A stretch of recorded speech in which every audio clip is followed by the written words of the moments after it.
You can make me copy. There we go. Great, thank you. Yeah, you're welcome. All right. We are so excited for this webinar this morning, and we're so grateful to have Kim here present on it for us. So this topic this morning is going to be all about furthering fair housing for individuals with disabilities through land use and zoning. And Kim Savage is going to be our presenter today. So we're going to try to get through all the questions that you guys have, but if this is something that we need to do another webinar on to perhaps cover other topics, we'd love your input on that as well. So feel free to put your questions in the chat.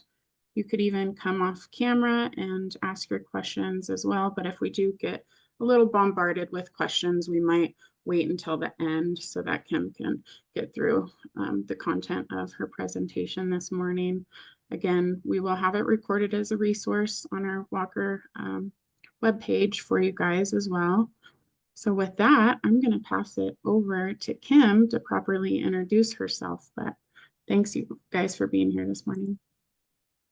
Good morning. And yes, thank you for joining. It gets to be a very busy time of year, so appreciate your coming on.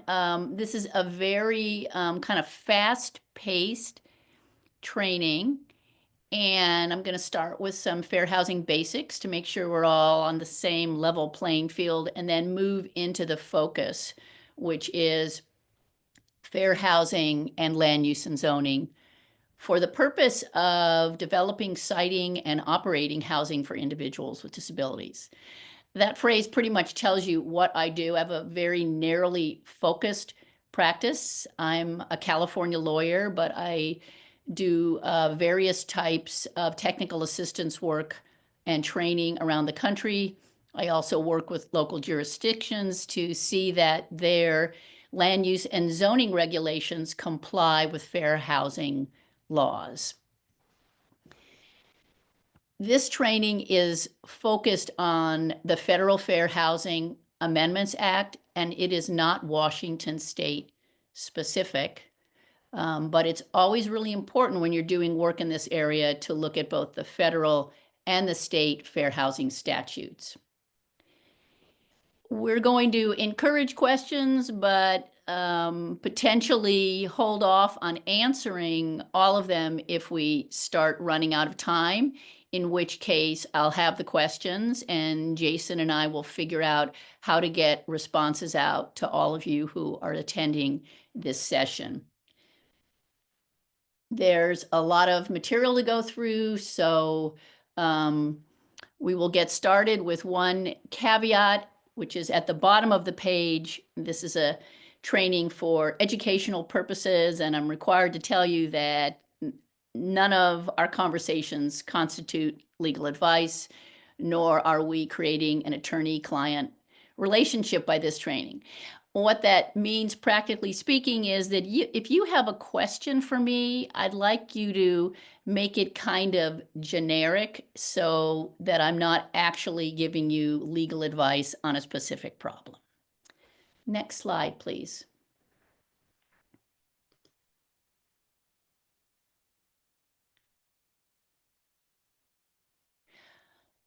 So the two civil rights statutes that we are going to focus on today are the Fair Housing Amendments Act of 1988 and Title II of the Americans with Disabilities Act.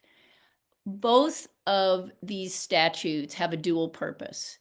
The first is to prohibit discrimination, and the second is to further housing opportunities.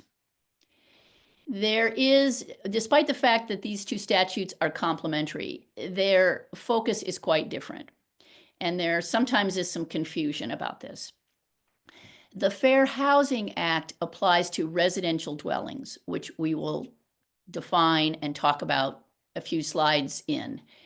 The ADA Title II is directed at the activities of state and local government that impede housing-related activities. So what I mean by that is land use and zoning.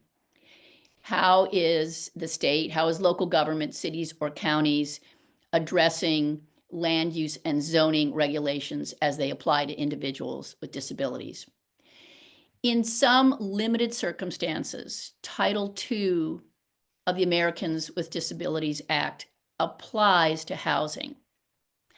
And that would be housing that is essentially government operated or potentially funded by the government. For example, public housing authorities are run by local governments, and so Title II of the ADA applies to them. Also, university dormitories could be impacted and protected by Title II of the ADA. When we are addressing discrimination in the land use and zoning context, these two statutes are typically used, and they are complementary because we are dealing with residential dwellings and we are dealing with some sort of activity by state or local government.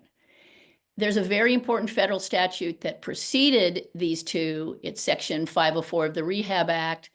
We're not going to talk about it today, but you should just know that it's out there. It has a very narrow application to federally assisted programs, and federally assisted programs are prohibited from discriminating against individuals. If you're thinking about a lawsuit and you can find a money stream from the federal government, then Section 504 is very important to you. Next slide, please.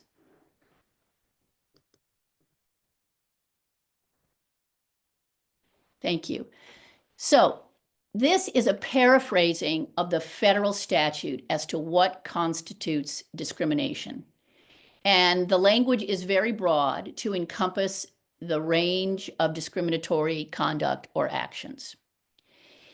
The first bullet has highlighted the phrase, otherwise make unavailable or deny. That is a very all-encompassing phrase that intended to reach anything that is not specifically articulated. And an example of that is land use and zoning. The legislative history for the Fair Housing Act makes it really clear that land use and zoning is within the purview of discrimination under fair housing laws. But that land use and zoning phrase isn't used anywhere in the federal statute. The second bullet, to discriminate in terms, conditions, services, facilities, you're probably thinking, landlord tenant, and that's true. In addition to that, this prong could also come to light in the way that a local government treats you or your housing program. The third prong, to make, print, publish a preference. It's kind of obvious. I'll give you an example of a case that came up in LA many, many years ago. An apartment building was named something like Koreatown or Korea Manor, and that title was held to be discriminatory because it articulated a preference based on one's background. Steering is where one is directed towards or away from a particular neighborhood based on who lives there or who may potentially live there. This could come up if you are working with a realtor and they appear to be directing you towards or away from a particular neighborhood based on the type of housing you are providing, which is housing for individuals or individuals specifically for those in recovery. I should stop for a second and just explain why the training uses the broad term of housing for individuals with disabilities, even though most of you who are on are probably providing a type of recovery housing. It is my opinion based on experience that it is good to treat recovery residences as just one type of housing for individuals with disabilities and have an inclusive approach because of the breadth of the language in the law, and that the singling out of recovery residences is ultimately not really helpful to recovery residences. But just being a part of this big category of housing for individuals with disabilities is probably more effective and more protective. Next slide, please.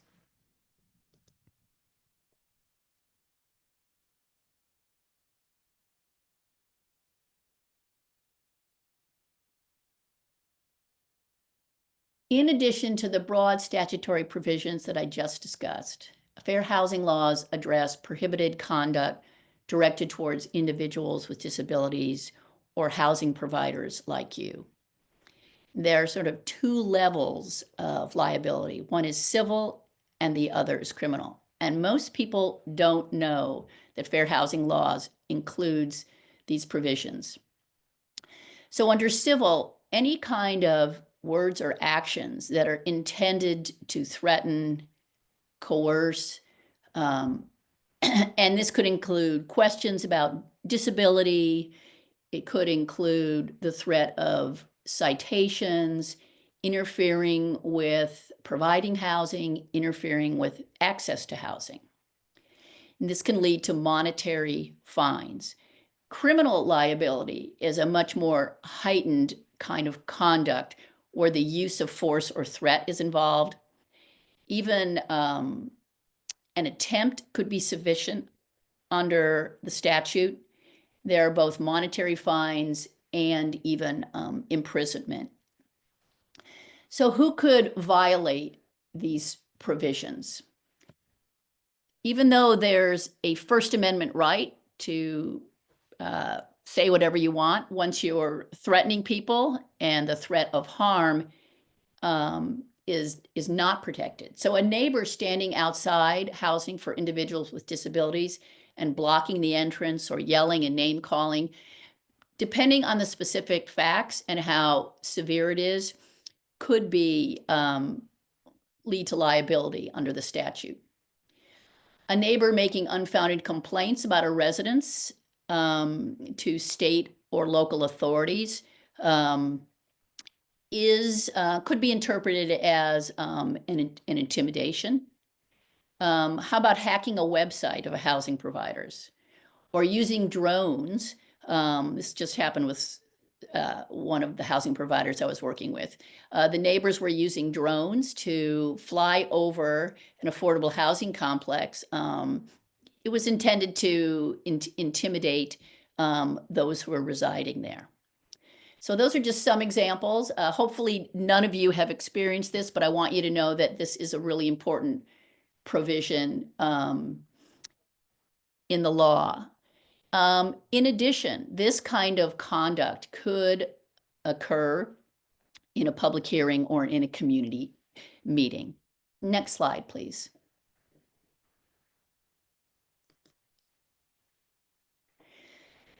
So reviewing some of the basics, this is the definition of disability, which you are probably familiar with.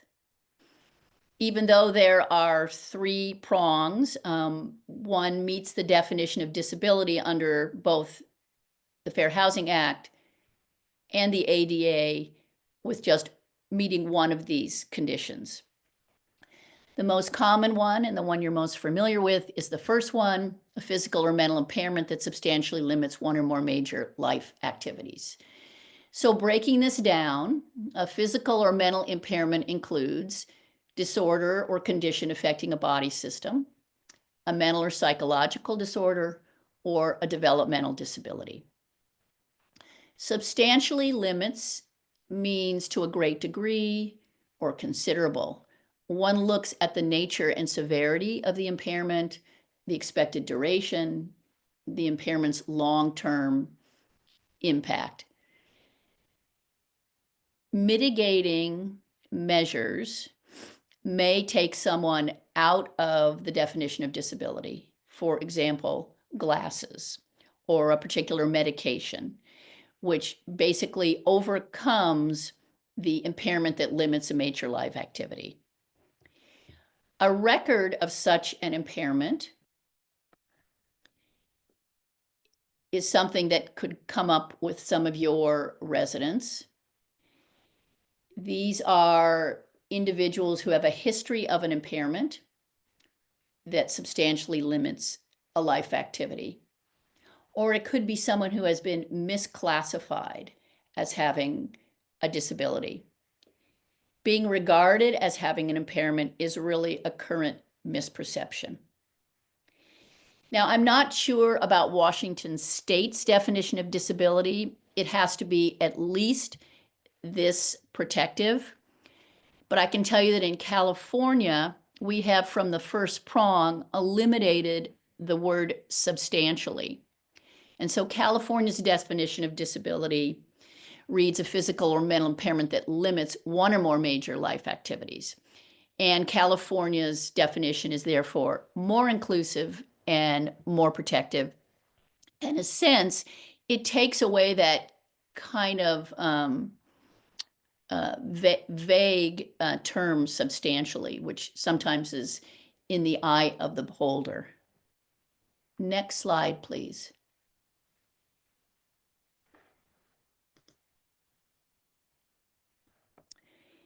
And I hope that all of you know that an individual who is currently in recovery is protected under fair housing laws as an individual with a disability. The case law is not clear as to what currently in recovery means. Certainly someone at this time, contemporaneously, being part of a program means that they're currently in recovery. And there is some indication that going back a year, someone not using, that they are currently in recovery. Current users of illegal controlled substances are not protected by the law.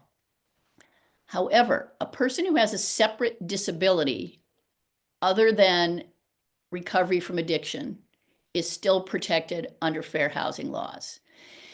This third prong is a little bit hard for people to understand, but it essentially means that if someone can make out that they have a separate disability while they are still using, they are protected based on the other verifiable disability. Next slide, please.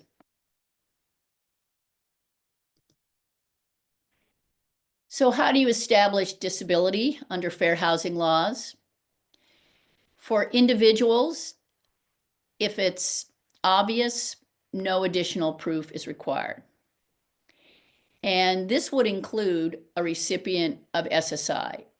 The standard for establishing that you are entitled to SSI is very, very high. So anyone who presents information confirming that they have SSI automatically meets the definition of disability. If you don't have those facts and a disability is not obvious, then there is third-party verification of non-confidential information. Who can be a third party? It does not have to be a medical doctor. It could be a social worker, a counselor. It could be almost anyone who has sufficient knowledge of the individual's impairment. How about for a housing provider? So how does this come up? This comes up when you are asserting that you have a right to operate your housing, your recovery residence in the location that you're in. And so you may need to prove up that you are providing housing for individuals with disabilities. This also comes up with making a request for a fair housing reasonable accommodation related to your housing, and we'll be talking about that later. So the one thing you need to take away from this, because there's been a lot of erroneous chatter about it recently, is that you as the housing provider, to establish that you are providing housing for people currently in recovery, you only need to establish that, not the individual, that each individual is someone with a disability. So you don't have to prove up the status of each resident that they have a disability, but that you are providing housing for people with disabilities. And there's numerous ways of doing that. Your nonprofit status mission statement, your application, house rules, your funding sources. Those can all be used to verify that you are providing housing for individuals with disabilities that is protected under fair housing laws. And you can see at the third bullet that the fair housing laws protect a wide range of individuals who are almost in any way associated with the housing that you're providing. Next slide, please.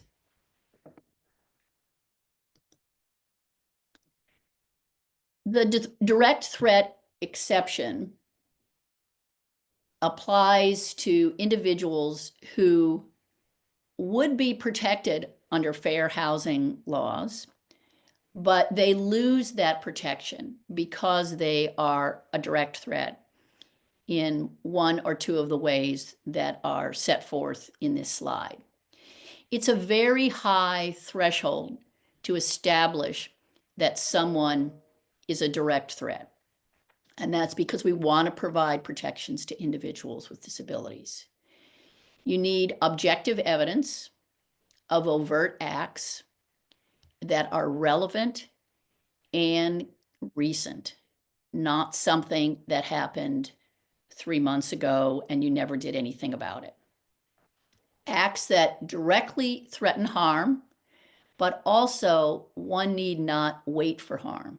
If your facts are strong that someone is likely to harm other individuals, then you can take action. So this comes up in two ways. One is allegations from a neighbor regarding an individual that the person in your housing is a direct threat to others and shouldn't be in the neighborhood. And the other is where a resident, you feel as a provider, is a direct threat to the housing program that you're operating. In both of those situations, what you really need to do is marshal the facts in as much detail as possible.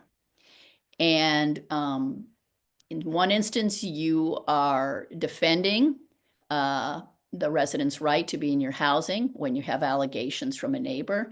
And in the other, you are trying to preserve your housing. Keep in mind that as a housing provider, if you feel that a resident is a direct threat, you must consider whether some type of reasonable accommodation will mitigate and sufficiently reduce the harm.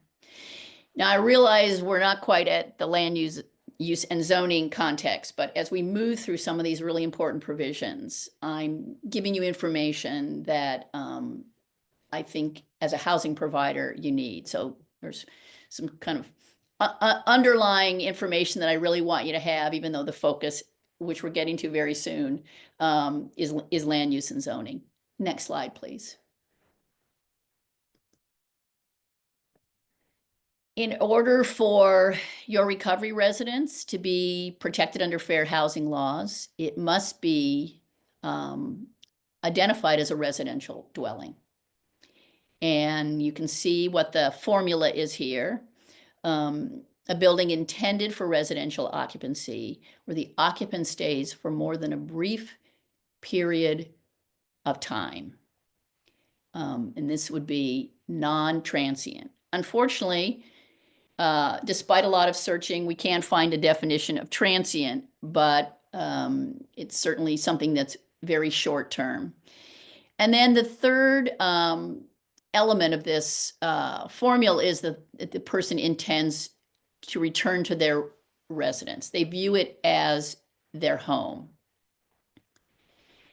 And this is where you need to start looking at your zoning code and what the definitions are of a residential dwelling, whether transient is defined or not.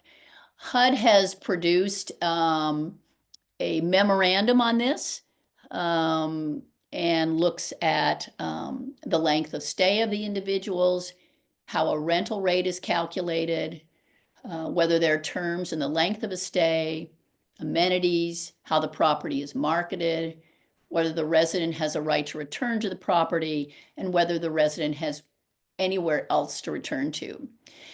This may all sound rather abstract, but I can tell you that I've worked with a number of providers in California where it was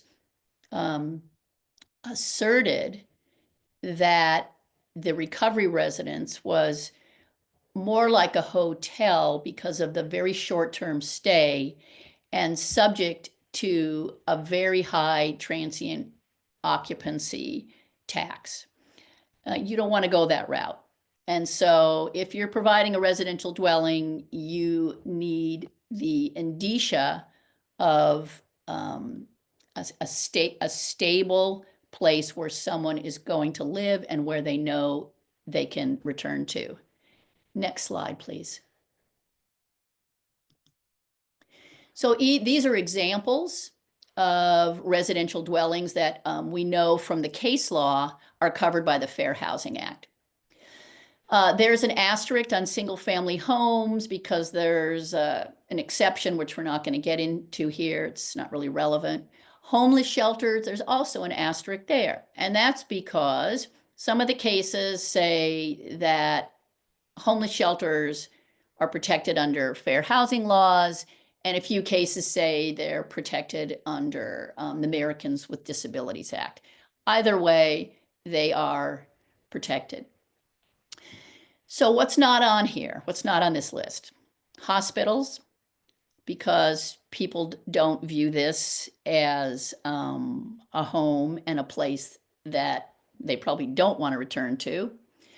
And I'm trying to think if there's another example I can give you. One that I just want to throw out is when there are emergencies or during COVID where many people were moved to hotels. I think, it's something to think about whether or not these temporary locations, which in fact became homes for a while, whether these were considered residential dwellings under the Fair Housing Act. There's some very good case law regarding the broad coverage for residential dwellings. Next slide, please.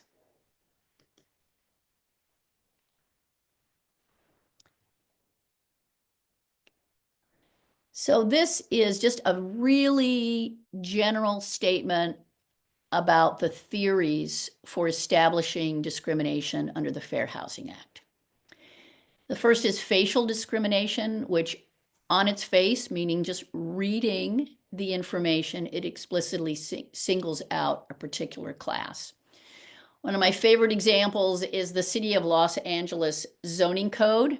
I was a consultant to the city to identify their impediments to housing for individuals with disabilities.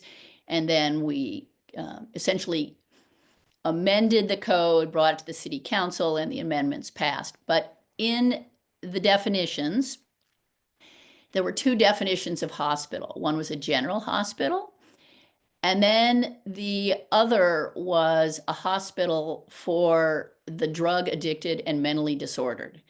And that, I kid you not, is the language that was in the City of Los Angeles zoning code as recently as the mid to late 90s. Clearly, that's an example of facial discrimination.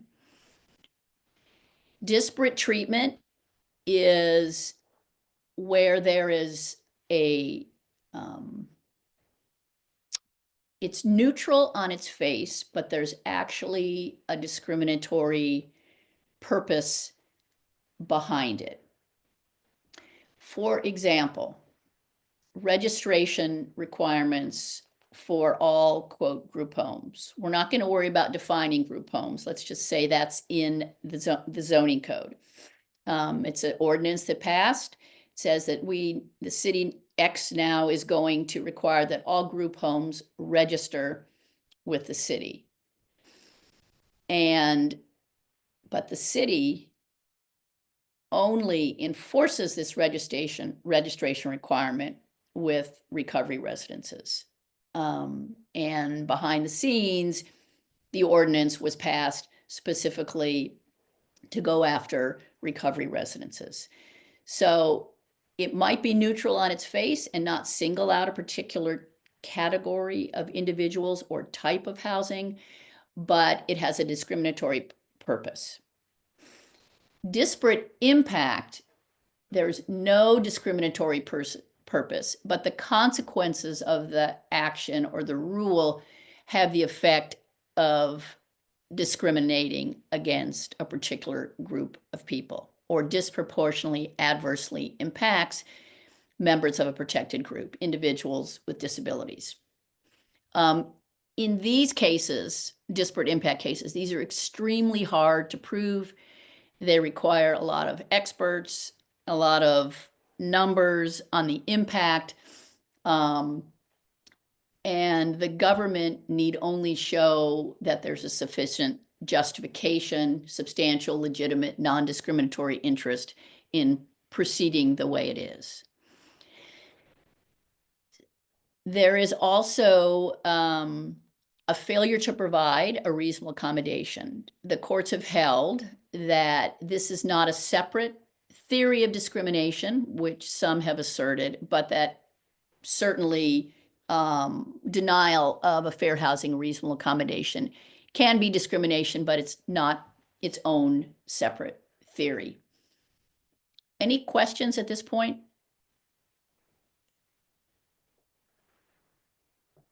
Okay, let's speed on then. Next slide, please.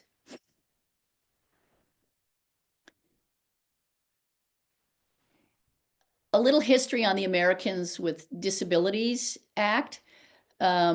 This is referred to as the integration mandate, and this comes from a very famous US Supreme Court case called Olmstead from 1999. And it indicates that people with disabilities should be residing in the least restrictive setting necessary. And this led to a lot of deinstitutionalization and, of course, the opportunities for individuals with disabilities, including those in recovery, to be integrated into the community. Title II relates to local and state government obligations to provide equal access. And we're talking about both physical and programmatic access. Title III, which we're not going to talk about, is public accommodations, which is access to basically any place that someone without a disability can go. A grocery store, a movie theater, a bank teller, a bank automatic teller, stadiums, museums. But the focus here, because we're dealing with land use and zoning, is on Title II.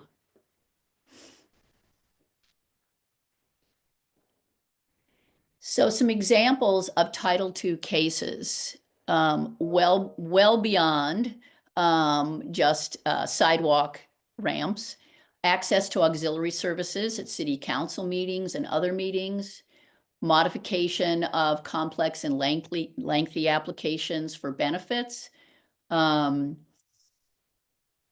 to the fullest extent possible, which is the language in the second bullet.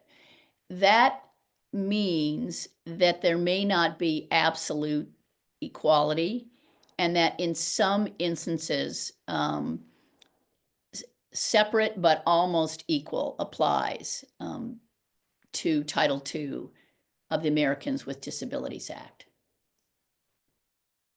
Next slide, please.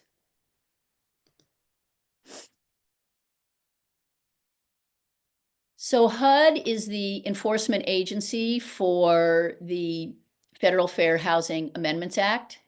I would imagine that Washington State has a specific department or agency that handles complaints.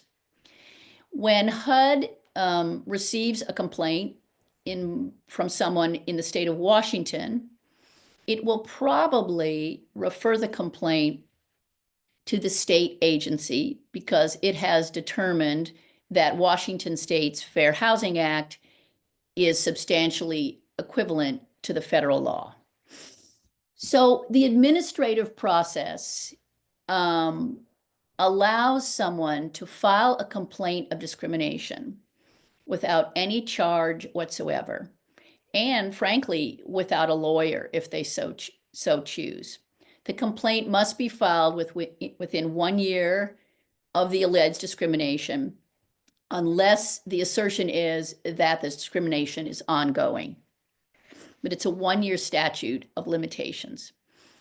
The goal of HUD is to resolve the complaint with the parties so that the adversarial system is not heightened and somebody goes into court. So the goal is a voluntary conciliation agreement. Next slide, please.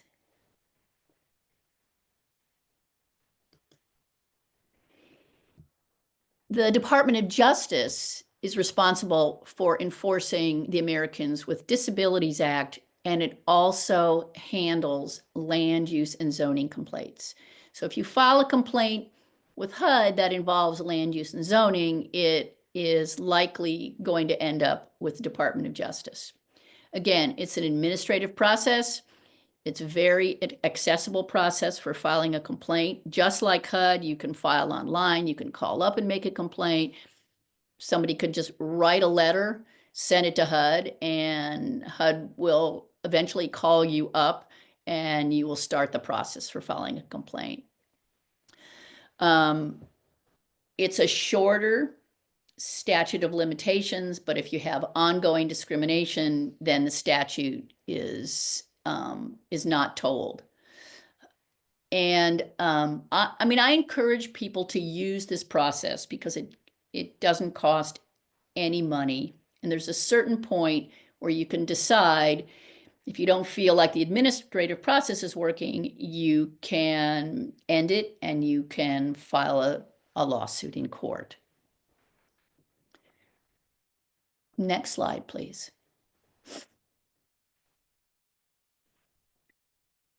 So now focusing on land use and zoning and how it impacts your ability to open your doors. I just want you to see this legislative history, which really confirms that the goal of the Fair Housing Act is to have individuals with disabilities live in the residence of their choice and not be impeded from doing so. Next slide. So federal law is the supreme law of the land, as you probably remember from your government class years ago. And of course, there are state laws, and then there are local city and county laws. State and local government may enact laws provided that they are not inconsistent with, reduce, or interfere with federal law. And as I've stated before, a state's fair housing laws must be substantially equivalent to the federal act. They can be more encompassing, they can be broader, they can have more than 7 protected classes. California and Colorado have significantly more protected classes under their state fair housing laws. So I want to remind you of preemption statutes. I'm not sure if you know what they are, but they are state statutes in which the state is essentially telling local government, we are regulating this field of the law, and you cannot enact any city or county regulations that conflict with it. I can give you an example of California. We have several state preemption statutes, fondly referred to as six-packs, and there are strong public policy reasons behind them.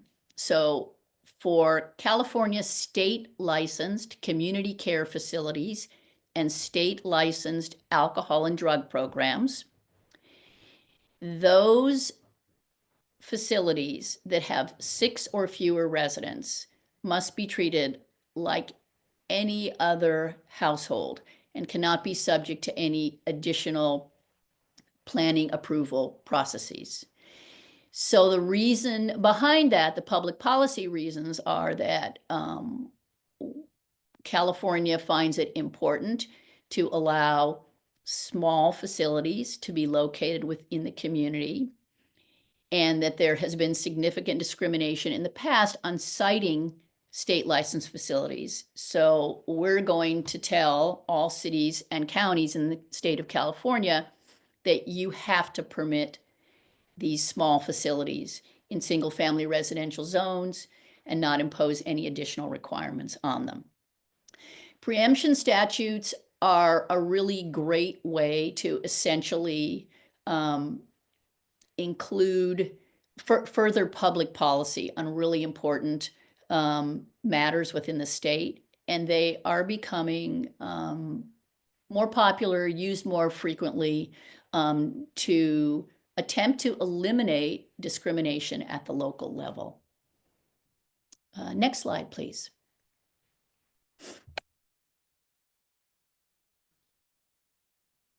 Just an overview on zoning.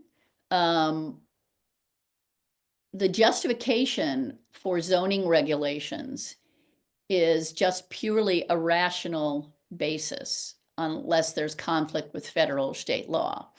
And what that means is courts are going to give great deference to localities as to their zoning regulations. So you have to have a very strong fair housing argument if you're going to challenge a particular zoning decision. Next slide, please. And this is my land use and zoning 101 overview. You know, I don't know how much people know about land use and zoning. The phrase all zoning is local except where there is a state preemption statute is clearly the state of the law today. So what cities and counties do when they are creating their land use and zoning regulations is that they designate zones by type, typically residential, commercial, institutional, industrial, and agricultural. And then they often have subcategories, particularly in large cities like Seattle, LA, San Francisco, San Diego. They have subcategories that indicate the intensity or density of the use. Then within each zone, the various uses are identified as either permitted, prohibited, or conditionally permitted. And typically within the zoning code, there's a matrix that is divided up by the different zone designations, and then the identifies whether the use is permitted, prohibited, or conditionally permitted. Within conditionally permitted, some jurisdictions have 2 levels. They have a lower level where there's not really a large public hearing process. It's more administrative and people can show up at the hearing and say what they want, or it's the larger typical one, a conditional use permit, where it's a full-blown notice and public hearing process. Next slide, please.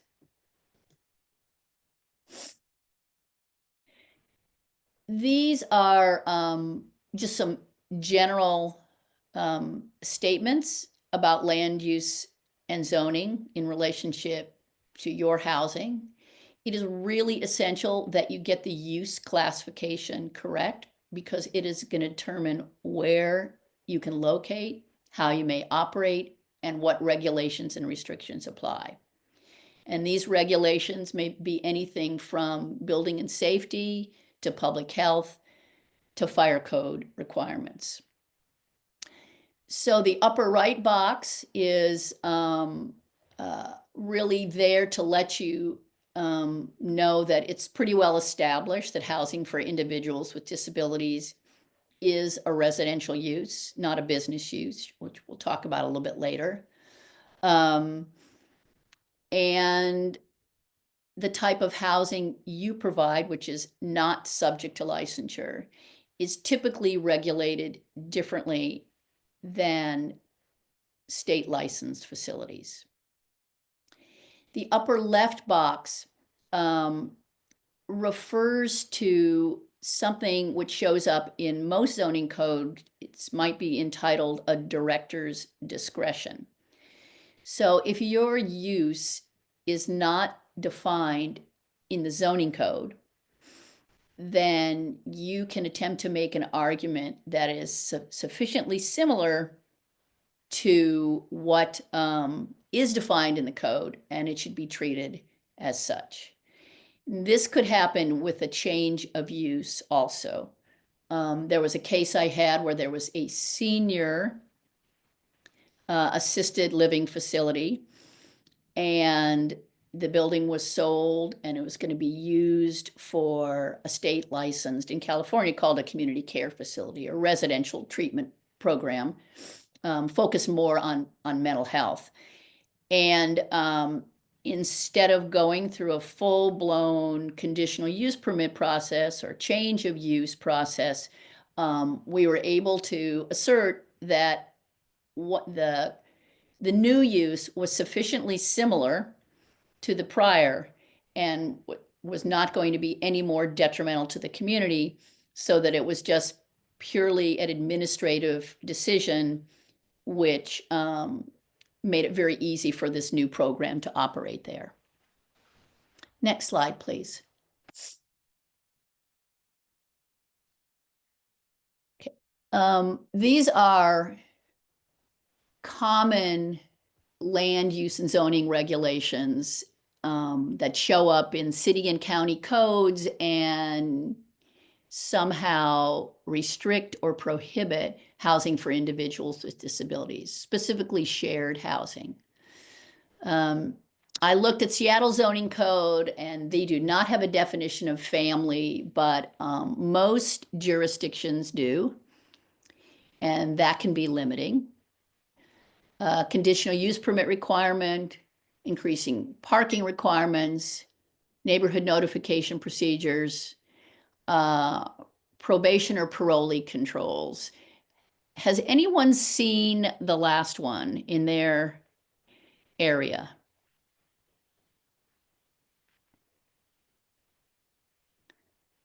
I'm taking that silence as a no. Well, I can tell you that this has, oh, okay, thank you. Definitely a no from one person. So this is a unfortunate provision that has appeared in several jurisdictions in California and has been subject of litigation,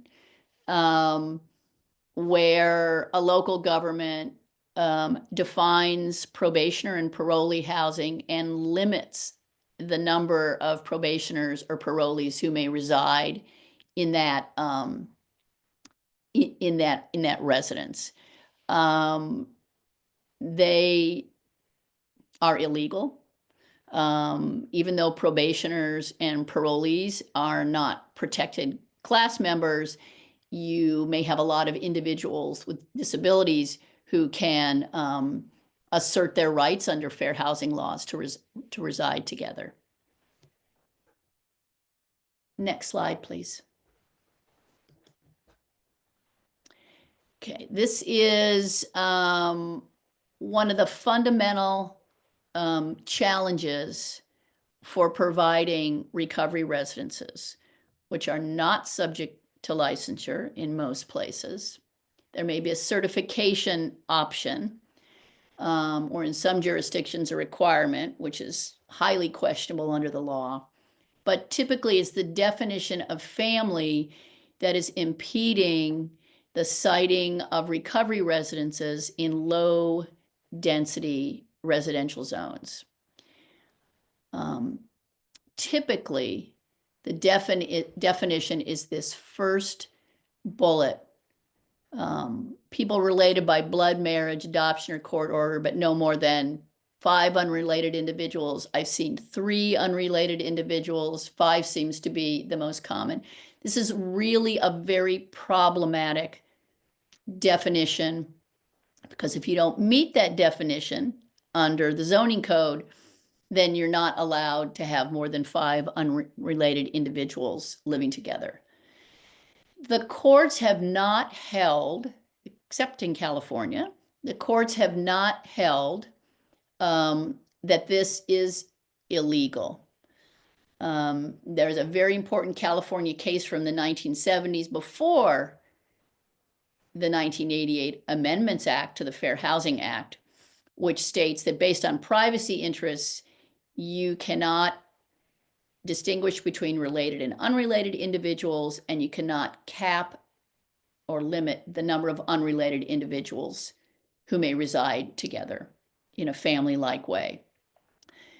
Very important case for California, has made it really opened the doors to recovery residences operating in low-density residential zones. The way that recovery providers get around a restrictive definition is through a reasonable accommodation request, and we will talk about that at the end of this session. So the second bullet provides a legal definition under fair housing laws, and you can see there's no distinction between related and unrelated, and the key is that people have full access to the entire dwelling. That access to the entire dwelling is important, because otherwise your dwelling might be classified as a boarding or lodging house, which has limited siting opportunities and may also be subject to a lower occupancy number. So if you are going to assert that you are entitled to have your recovery residence in a low-density residential zone because you operate in a family-like way, you need to be able to assert the ways in which your residence operates that way. So let's go to the next slide. And here is some language that can help you in establishing that you operate in a family-like way, or the phrase is now being used quite commonly, a single housekeeping unit. And I suggest for all of you, unless you have a very open-minded jurisdiction, that you think about how you would demonstrate that you have a cohesive household of individuals. What characteristics might detract from that? Next slide, please.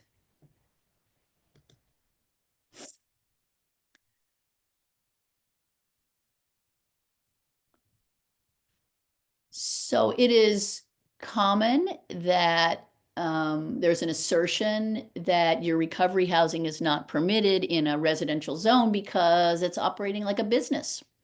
You've probably heard it, and it's been the subject of case law.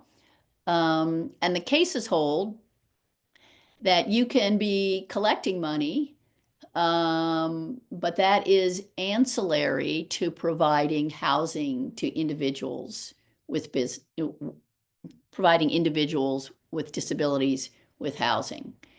The business aspect of collecting rent and doing accounting is just a necessary part of providing housing, which is a residential use.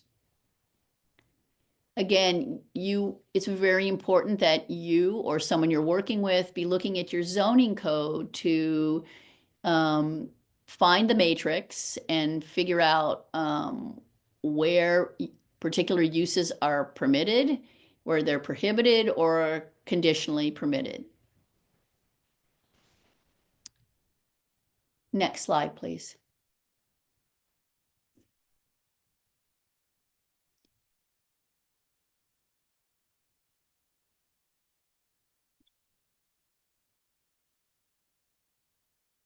So if the use that you intend to operate is not permitted by right in a zone, but it is conditionally permitted, then you are going to go through a planning approval process, referred to as an entitlement process. In most cities and counties, it's a conditional use permit application, which requires a public hearing,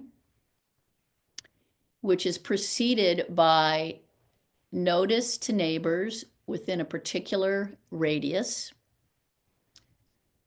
and then a public hearing in which the decision-making body listens to all the testimony, and the public has a right to come and say whatever they like based on the First Amendment, anything except threatening harm, as we talked about earlier.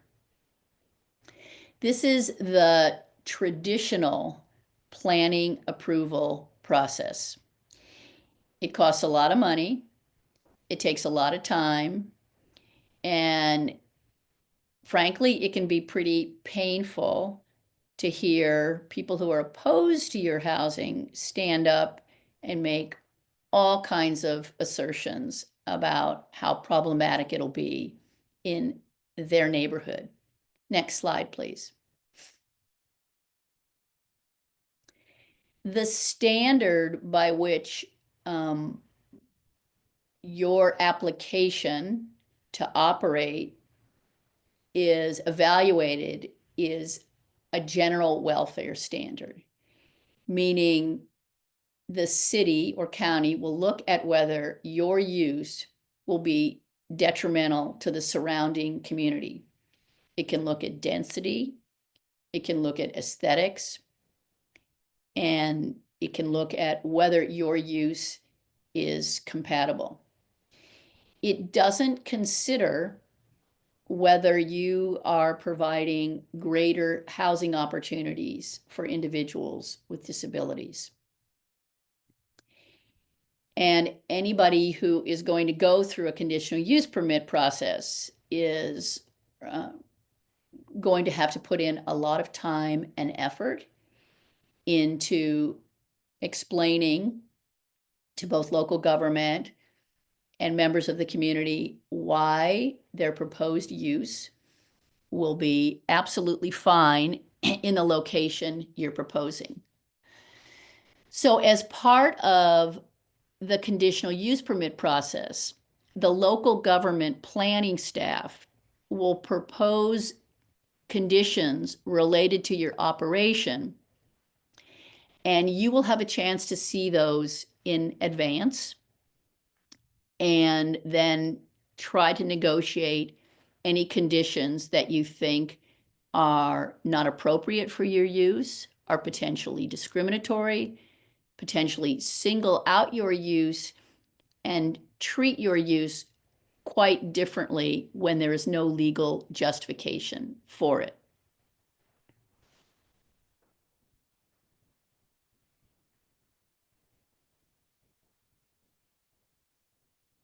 Next slide, please.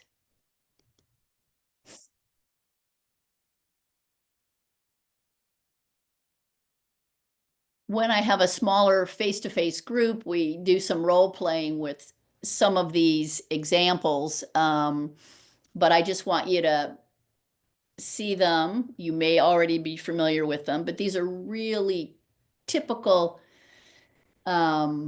statements or circumstances that come up at public hearings. You've probably heard it over and over again that property values go down and crime goes up, with recovery residences being in the neighborhood. Both those allegations have been refuted. There are stacks and stacks of studies. You need only do a Google search and you will come up with a lot of studies that show that this is completely untrue. Someone is asking about the slides. Oh, okay. We'll talk about that later. Okay. Also, proximity to schools is an issue. Some jurisdictions actually have distance requirements for certain types of housing. I think they're very problematic. I would say the greater the distance, the easier it is to challenge. There's schools everywhere. There's no proof at all whatsoever that a proximity of a recovery residence to schools poses any sort of danger to children at the school. You can go through the rest of these, but these are typical kind of challenges, typical opposition statements that come up with public hearings. Next slide, please.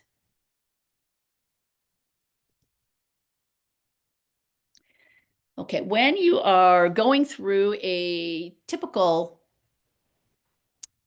land use and zoning approval process, you should be aware that the decision has to be based on the facts and the law and not any kind of discriminatory intent or reliance on discriminatory statements, unfounded discriminatory statements coming from public comment. And procedural deviations may be evidence of discriminatory intent. A simple example of that would be that giving speakers who oppose your project more time than people who support your project. And what's going on behind closed doors by the decision makers. So the takeaway on, oh, next slide, please. Okay, good, you have this slide. Okay, so this is just a summation on the land use and zoning information that I've presented thus far, which is that the law recognizes that households of unrelated individuals with disabilities functioning in a family-like way or as a single housekeeping unit should be treated like other households residing in like dwellings. Imposing different requirements on similarly situated households raises serious fair housing concerns, and impediments to housing opportunities certainly conflicts with the federal obligation to affirmatively further fair housing. Next slide, please.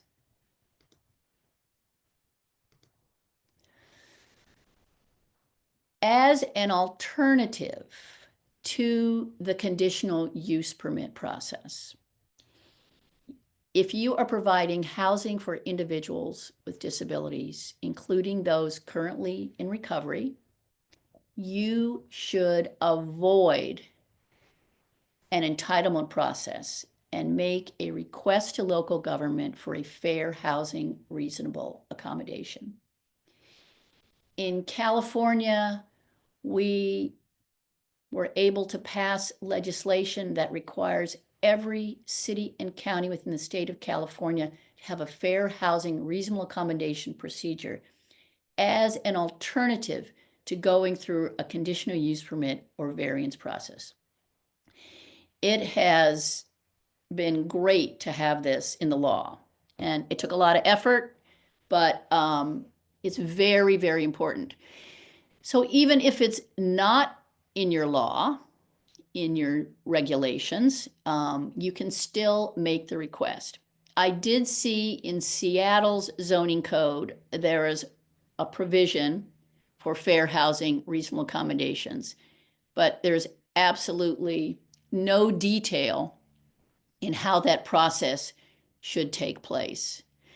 But if you're interested in any legislative work, I would say this is an extremely important area, could be very valuable for you increasing housing opportunities for individuals with disabilities within your jurisdiction. So here's a comparison. Fair housing reasonable accommodation process analysis looks at the needs of the individual, and you are trying to increase housing opportunities. The entitlement process, the conditional use permit process is the one most relied upon. Again, looks at general welfare standard, doesn't look at the need for access to housing, has a public notice and hearing process. And one of our former state attorney generals said it's the wrong standard when we're talking about housing for individuals with disabilities.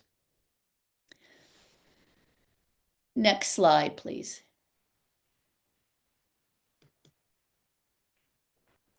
This is the 4-part analysis for when you are making a request for a fair housing reasonable accommodation and the analysis that should be applied by local government.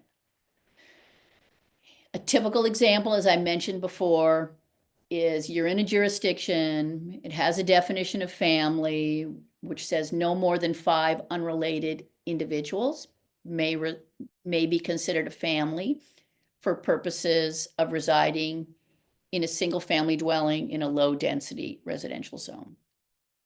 And you want to increase your occupancy for basically financial reasons, maybe the therapeutic benefit that 5 unrelated individuals is not sufficient. Studies show 8 to 9 is a good number of recovery residents and good for therapeutic benefit, and certainly probably much more helpful for making it work financially. The reasonable accommodation tool is only available for housing for individuals with disabilities, not any other protected classes, only when we're talking about housing for individuals with disabilities. It has to be housing that is specifically for individuals with disabilities who are protected under fair housing laws. What you're requesting has to be necessary to make housing opportunities available to individuals with disabilities. If you can establish those 2 elements, then under most of the cases, the burden then shifts to local government to show that for some reason the accommodation cannot be granted. And that would be, it imposes an undue financial or administrative burden on local government, or it would require a fundamental alteration of the local government's land use and zoning provisions. So you establish the first 2, it's housing for individuals, and it's necessary to make housing opportunities available to individuals. You've established the necessity argument by financial necessity, therapeutic benefit, affirmatively furthering fair housing to increase the supply of a specific type of housing opportunities. That's your burden. I would stay away from financial necessity because it's very complicated, and the case law says you are required to show all your financial information, budgets, why you can't make it work without having more individuals. So let's say you establish the first two, then the good cases say that the accommodation should be granted unless the city can make out a burden argument. So undue financial or administrative burden is extremely hard for local government to establish.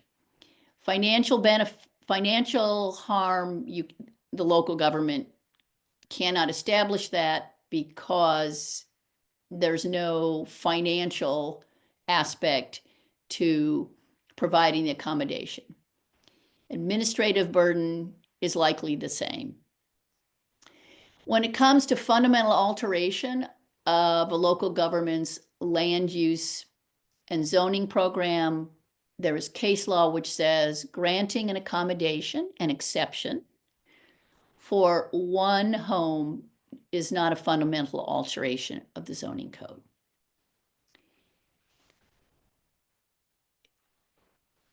There's a bit of chatter going on. Is there anything I need to know in the chat room? Are we okay? Alicia had a question. When Okay. it says it's costly, how much is the average cost to get land use approved? Well, if it's a conditional use permit, cities often charge several $1,000s just to file your application. In contrast to a reasonable accommodation request, it costs nothing. And if a city tries to impose a fee for filing a reasonable accommodation, they're going to run into trouble from HUD, because HUD has already articulated that a fee associated with a reasonable accommodation request is an impediment to exercising fair housing rights. But if you're looking at just in general at a fee for any kind of approval process, it should be on every jurisdiction's website. Typically, within the planning department, there will be a listing of what the fees are for various filings. Hopefully that answers your question.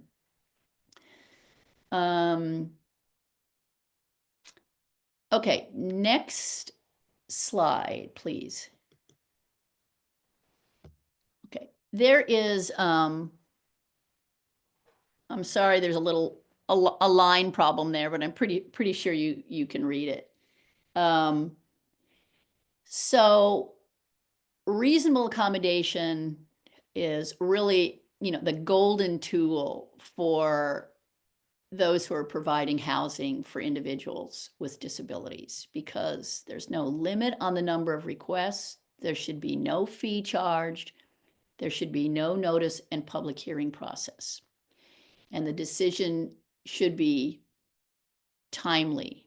There's case law which says unreasonable delays in decisions can be considered a denial, and then you can challenge that denial.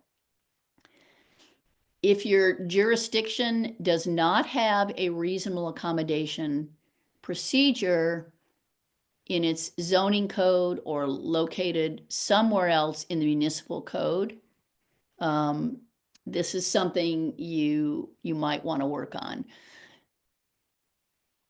for their adoption.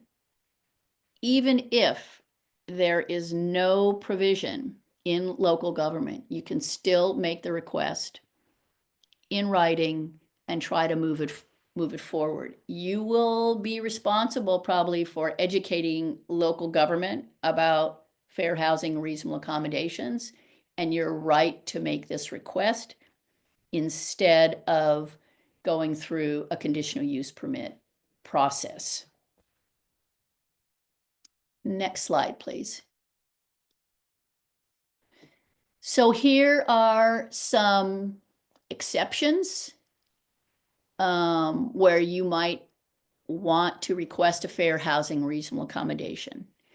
So what I want to make clear is that in making a reasonable accommodation request, you may be asking for flexibility in a particular regulation, or you may be asking that the regulation is completely waived as to your housing program.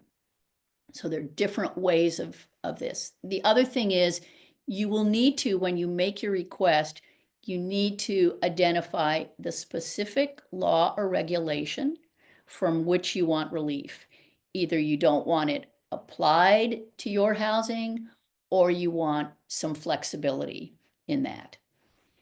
Here are some examples, and there's no limit, there's no predetermined list of items for which you can seek an exception. It's completely open.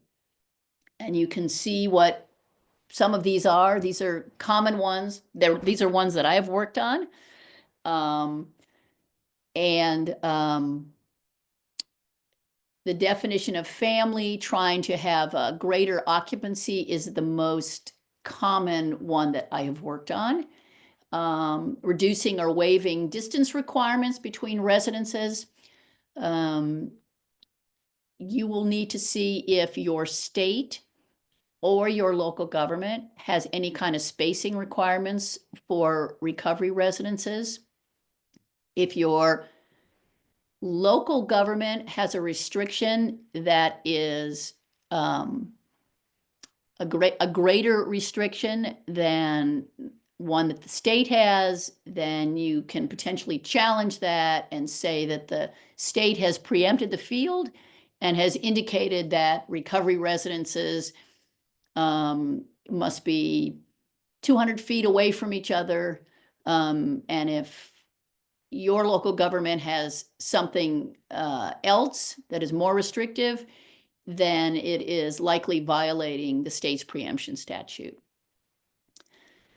So here are other examples. I don't know if anybody has made reasonable accommodation requests related to their recovery residence and had success. It'd be great to share that if you've done that.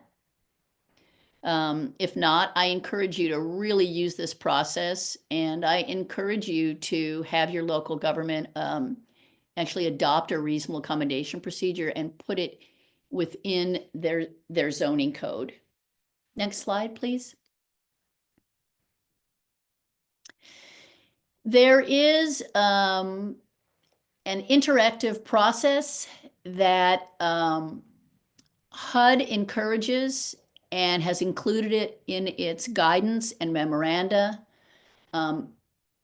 This is not a requirement that is within the Fair Housing Statute, but is one that is highly encouraged, and some courts have given the nod to it. So if there's going to be, if a jurisdiction intends to deny your fair housing reasonable accommodation request, then you should engage, ideally, in what's called an interactive process. It's really another term for sitting down and negotiating to see if there's a way to resolve your request. It's possible that local government can come up with an alternative accommodation that would be of equal benefit to you in operating your housing. You certainly don't need to accept it. It's a way to try to bring the parties together and resolve the request without moving on to some adversarial process. Again, it's not in the statute. There's not strong case law, certainly none that requires it, but HUD, in its various memorandum that it's produced, encourages this. Next slide, please.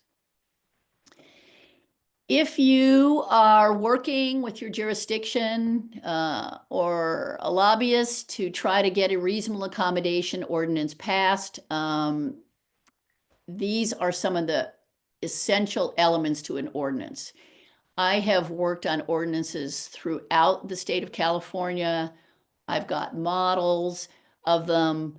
I can't tell you how important they are to really furthering housing opportunities for individuals with disabilities.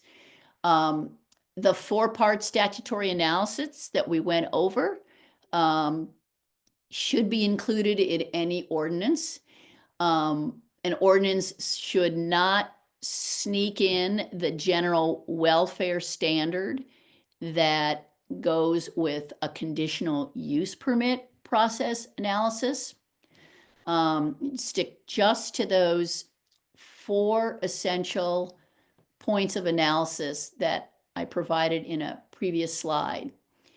There needs to be a time frame for decision making, and ideally it's 30 days from the time that you have completed your request. I've seen ordinances with 45 days. I think that's okay. I don't think you can challenge that as being too lengthy. The ordinance, reasonable accommodation ordinance, should not have a public notice and hearing process. This should be a decision by an identified decision maker. Maybe it's the planning director, maybe it's a subordinate, but it should identify who the decision maker is. There shouldn't be any fees required, as I mentioned earlier. And then let's talk for a moment, because we have a couple of minutes, on notice of the decision and then appeal rights. So in the typical planning approval process, the public gets to participate and the public has a right to know what the decision is. Because housing for individuals with disabilities has a lot of sensitivities attached to it.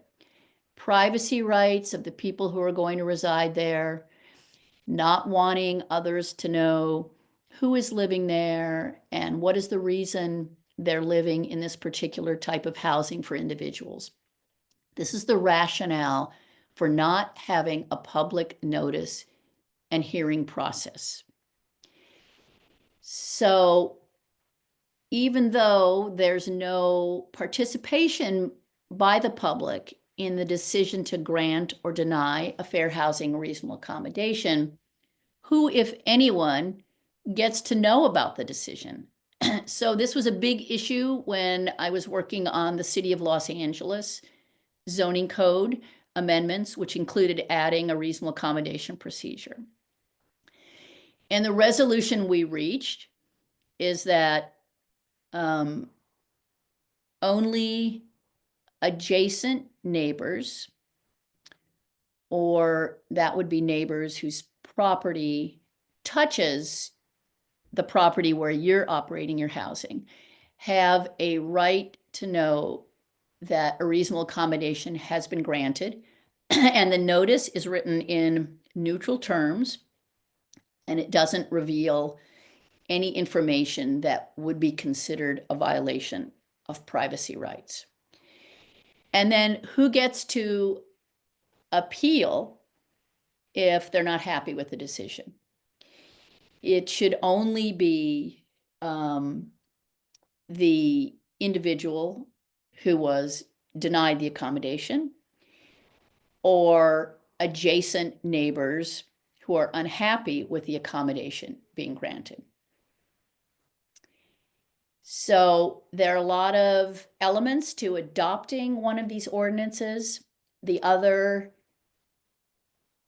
concern that came up with a city the size of Los Angeles, many jurisdictions that are large and have a lot of planning and land use activity have a public notification system by neighborhood, so that anytime any planning application is filed, everybody within that designated neighborhood gets notice of the planning application. We made sure that in the City of Los Angeles, for privacy rights and to basically protect the housing opportunity, that requests for fair housing, reasonable accommodation are categorically excluded from those notices that go out to everybody in the neighborhood. Again, it's to provide protections for the housing provider and for the individuals who will reside in that housing.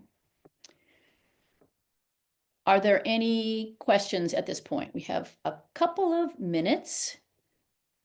If you want me to go back to any slide, we can do that. Is there anything in the chat that we should attend to? No, I'm not seeing anything in the chat right now, but feel free to either raise your hand or you guys can come off mute and we'll discuss your questions.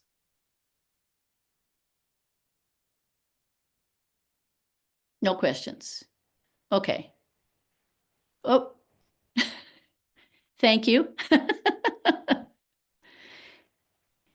I really encourage you to try to work on my last minute. I will say I really encourage you to try to work on some strengthening of legislation. We're obviously entering some really challenging times, but I think local and state legislation would be really important to strengthen paths to housing for individuals with disabilities. So thank you all for attending. If you have any questions afterwards, I'd say shoot them to the Alliance and we'll figure out a way to respond. Okay, Yes. so that's it for me. Thank you so much, Kim. Thank All you. right. Yeah, if anyone has any questions, you. I'll put my email in the chat. Oh, I'm sorry. Was someone gonna say something? I was just going to say thank you. It was very informative. Oh, good. Good, good, good. Glad to hear that. Hopefully, Happy I won't have to holidays, use any of everybody. it. You as well. Thank you. Okay, thank you. Bye. Bye.